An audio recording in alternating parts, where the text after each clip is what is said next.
So what's all the fuss about protein? Protein is in fact one of the most important macronutrients that our body needs. It impacts hormones, antibodies, muscles, blood sugar, energy, hair, skin, sleep, pretty much everything in your body. Your entire structure is made up of protein. My name is Julie Veenstra, and about 20 years ago, when I started becoming more intentional about getting complete proteins every day, that is when I noticed a real improvement in my health, especially my immune system and my hormones. So let's chat here about where to start with proteins and how to do protein the right way. Protein means primary. In the lead, it means come first. Dr. Shackley always said, if you can only take one of my products, take the protein. The strength and health of the bones you will have in 7 years is determined by the quality of protein you are currently consuming. If you are low in protein but not yet deficient, the very first symptom to occur is depression of the immune system. That's from Dr. Bruce Miller. Protein is the building block of every cell in the body. Over 100 hormones, digestive enzymes, antibodies. Your bones are 65% protein. Your skin, if you stretched it out, it would cover 18 square feet.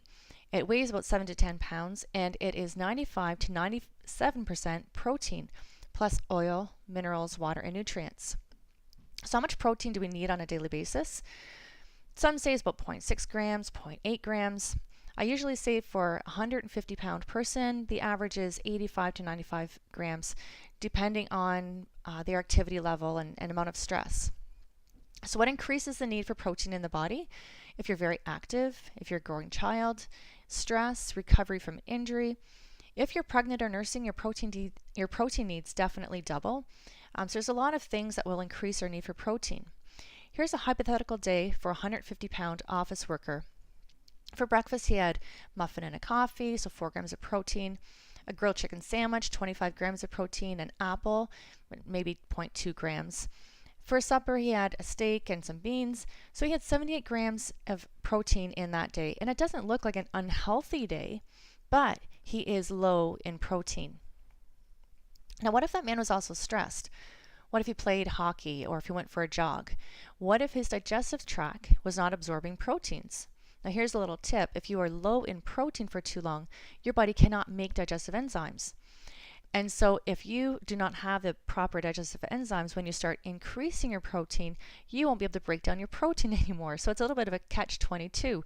So when you do start increasing your protein, if you want to get everything out of it that you really want to, then you need to also support your digestive system.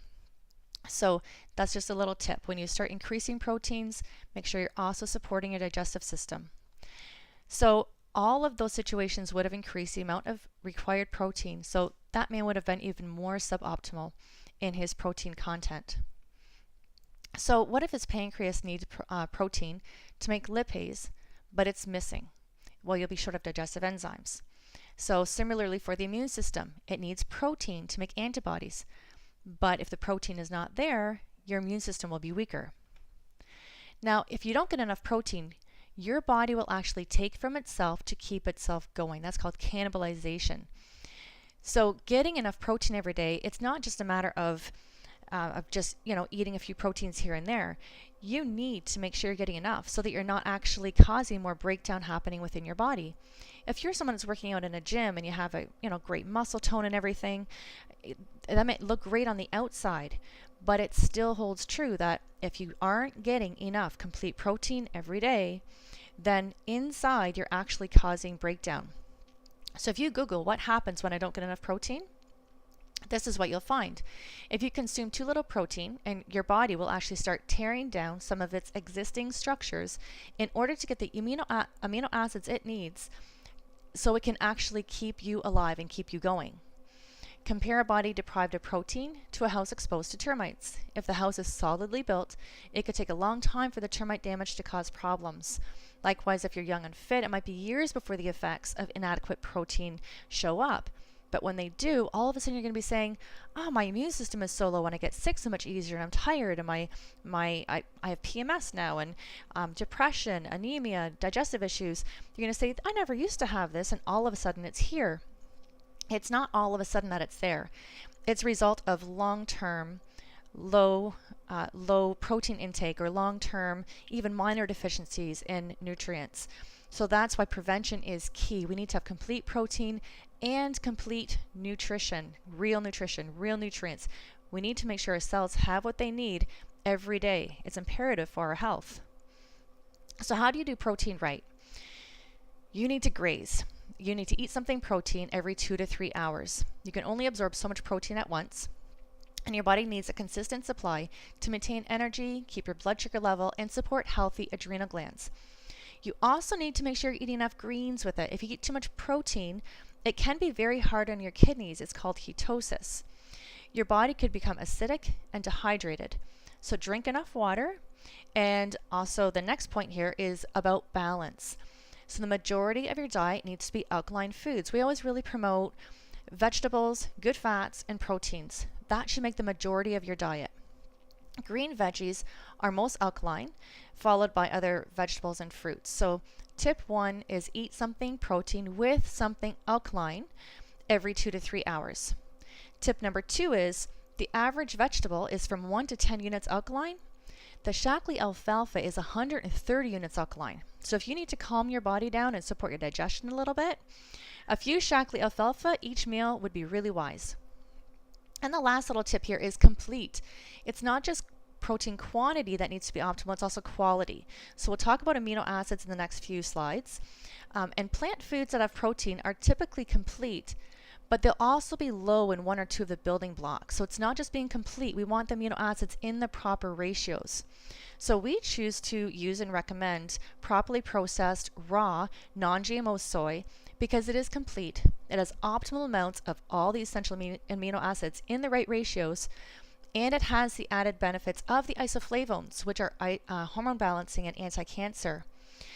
We emphasize raw because when heating proteins, the content might still be there, but it is denatured and the molecules do change shape. Heating will also kill a large percentage of the isoflavones, which is one of the most important benefits of the soy. Heating also kills the active enzymes, which helps us utilize our nutrients far more effectively. So this is the amino acid chain. There's 9 essential amino acids that you need in the proper ratios every single day so you can make this chain. With that chain, your body will make all your digestive enzymes, hormones, just your entire structure, okay? It's just a lot of you is made up of this little chain. Now, if you're missing 1 amino acid that day, your cells, hormones, antibodies, digestive enzymes, bones, and muscles, they cannot properly be built that day. And remember cannibalization, there's essential functions that have to happen.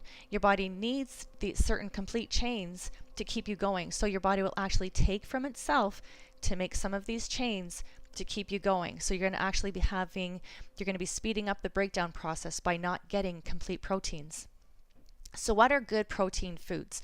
There's a lot of great options out there. Hummus and vegetables is one of my favorites. Raw nuts and seeds, make sure they're raw, not roasted. As soon as you heat nuts and seeds, the oil in them becomes unstable. So you don't want unstable oils in your system. Eggs, cottage cheese, strawberries with cashews. Cashews are a great source of protein. Raw nut butter, you can dip apples in that, so it makes it a nice complete little snack.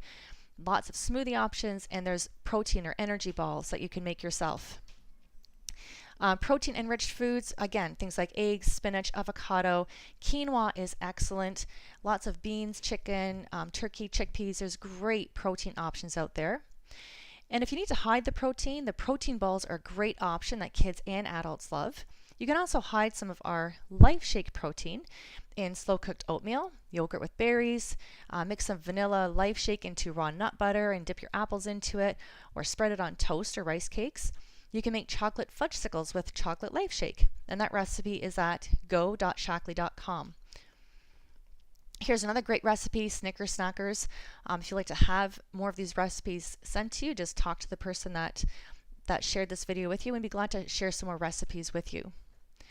Now, protein bars, a lot of people are asking me about protein bars, and you have to really watch the ingredients on them because oftentimes they have too much sugar or they have fake sugars or fake ingredients. You do not want any of these fake sugars in your food, in any of your food, and they are hidden a lot in different protein powders and in different protein bars.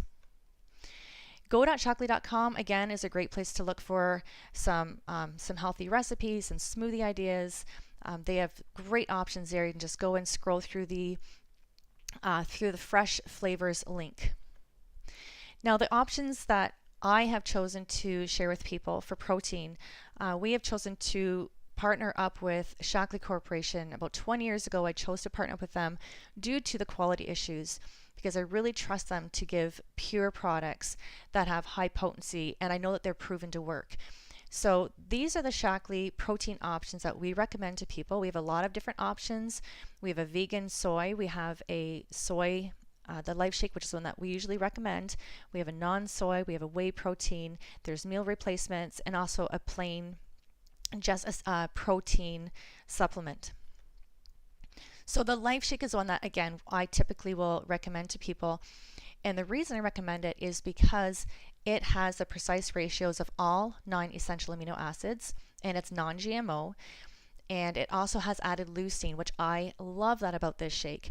So when you are losing weight or you're working out, you want something that's going to help you hold on to your lean muscle so that you will only lose fat and none of your muscle. And that is unique about this Life Shake. So the leucine will actually help you get faster response time to your workouts as well. So that the leucine is very key to the success of this, the Life Shake, helping you to change your body shape and to keep your lean muscle. The other thing I love about the Life Shake is actually the cost. So it cost me about $3 to make a smoothie. And if I were to try and replace that with all the protein foods and all the nutrients, if I have to buy all of those nutrients at the store, I'd be paying at least $21. So that with the protein content, the fiber, the calcium, the D, the leucine, plus all of the probiotics that you're getting in this smoothie, it's actually a lot more expensive to try to eat all the foods that would give that to you, plus then your calorie intake would be a lot higher. So if you want to just really give yourself a guaranteed supply of complete amino acids every day in a convenient way, in a way that you know your body can actually use all of the ingredients, this is a really great option. So here's also the plain Energizing Soy Protein, and this one is for people who do not want any of the extras included in their protein, and they just want to use it as a supplement. So this one has 14 grams of protein, there's no cholesterol, there's extra calcium, and it's very low calorie. So this is also a great option for people. So what's so special about this soy? Why am I recommending this soy? Well, number one, I love the phytonutrients or the isoflavones that are in soy, particularly genistein and daidzein. Those isoflavones are why I prefer to use soy for its medicinal benefit. They're proven to protect against certain cancers and help balance hormones. They're actually proven in clinical studies as protectants against chronic diseases like hormone-dependent cancers, cardiovascular disease, and osteoporosis. Daidzein has actually been proven to promote new bone growth. So it's really important to have those active in your soy, in your protein, which means that your protein must not have gone through a heat process. So the Shaklee soy is raw, 100% cholesterol-free, vegetable protein, gluten-free, yeast-free, lactose-free, no artificial flavors, no junk in it whatsoever. And the quality control checklist that you want to look at is it organically grown, not GMO, has to be water washed, not alcohol washed. As long as it's water washed, the isoflavones, again, will be active. If it's alcohol washed, that will get rid of the isoflavones. The enzymes are active. It's never roasted or processed with pressure. The anti-thyroid, anti-growth enzyme has been removed. There's added calcium, so it's not too acidic on the body. And every batch, again, has all 9 essential amino acids. So those are great options for you to help you get complete proteins in your day every day. I hope that this encourages you to graze on protein every day and to do protein the right way. Honestly, eat protein because your body really does depend on it. Just make sure that you do it right. Thank you very much. Have a great day.